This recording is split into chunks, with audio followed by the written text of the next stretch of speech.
congratulations to the NU Lady Bulldogs for beating Ateneo. Blue Eagles in straight sets. The Lady Bulldogs are now at 2-0. We have Coach Sherwin Meneses, Lance Lamina, and Alay Solomon. Coach Sherwin, congratulations for this victory. This is your team's second straight set victory. So, your thoughts about your team's performance? Although nung first set nakatikis yung Ateneo, what can you say? Siyempre, sobrang happy talagang total team effort yung nangyari ngayon sa game. So, hopefully mag-improve pa yung team effort ng team sa mga next game namin. Thank you to Lams. You had 14 excellent sets and 2 digs.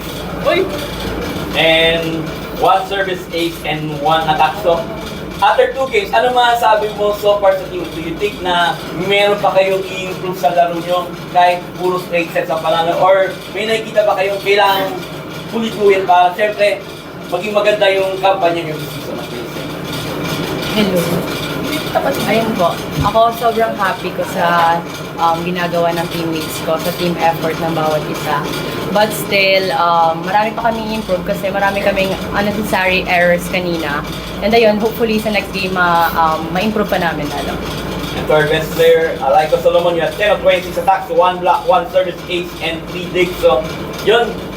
Ano yung masasabi mo sa nyo against Ateneo? And talagang pumpok pa rin kayo kahit kulang sa tao ang Blue Eagles. What can you say? Very happy po sa naging performance namin. Though marami pa rin talaga kaming kailangan i-improve kanina. Tulad nga ng sinabi ni Labs na marami pa rin kaming unnecessary errors. So siguro yun yung number 1 na kailangan namin patuloy. Tomorrow ba ko? Training. Tomorrow. Okay na po yung song request. Release ko lang Coach, yun nga nagamit niyo yung iba yung players. Like si Lamar, ano lang masasabi nyo na nakapag-conquer yung talos na? Siyempre, sobrang happy kasi yung mga bench player namin talagang ready. Pag pinasok mo talaga nito-contribute talaga. Yun naman lagi yung sinasabi namin sa training na lahat kailangan magtrabaho, ready, maging competitive sa bawat point na darating sa kanila. So, happy kami kasi nag-contribute lahat ng bench player namin. Hopefully, mga next game, mag-contribute pa sila. Coach, for next game po kasi against FU na po kami, is one of the top runners po for this particular season. Ano po yung mga adjustments or yung mga things po na gagawin po in preparation po sa competition? Actually, today pala kami mag-start for FPU kasi syempre, 1 game at a time kami, 1 point. So, yun yung Ateneo talaga yung nakapokus kami ngayon. Pero after na Ateneo, siguro later mag-aalala namin mabuti yung FPU.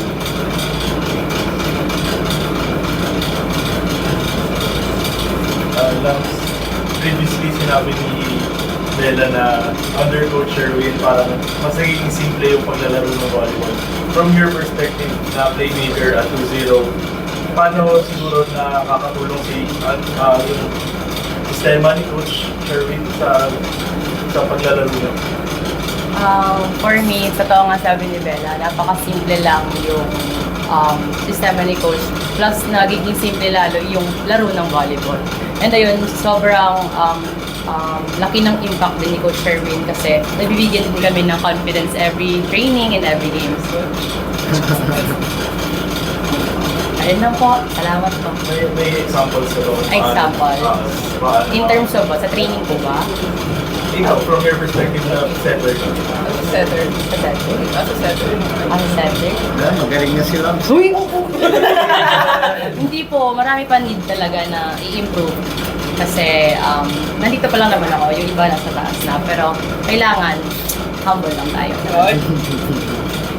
Ay, Coach, ano masasabi niyo sa fitness ng mga players niyo so far?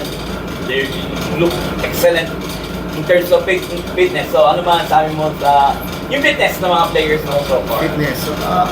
Syempre, as of now, medyo okay. Pero syempre, mahaba yung UAP double round. So, I think yung first round, dapat na-maintain namin yung fitness ng bawat isa.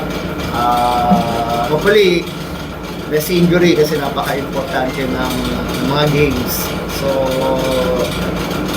I think 100% sila talaga ngayong conference. Pero yun nga, sabi ko, masyadong mahaba yung UAAP. So, kailangan namin i-maintain talaga, tignan talaga. And to the players, how you gonna maintain your fitness? Siyempre, yun nga, it's a long grind. You have 12 games to. Tapos kung halimbawa maabot kayo sa dulo, lang, so sa fitness ng mga kayo, yung fitness nyo, kasi matagal pa yung liga. Since mahaba po yung liga nitong UAAP, siguro we'll stay more healthy and more disciplined pa sa igagalaw namin sa training para ganun din po mangyayari sa game. Same question. Siguro po yung pagiging conscious sa galaw. Number 1 talaga yun since coming from an injury.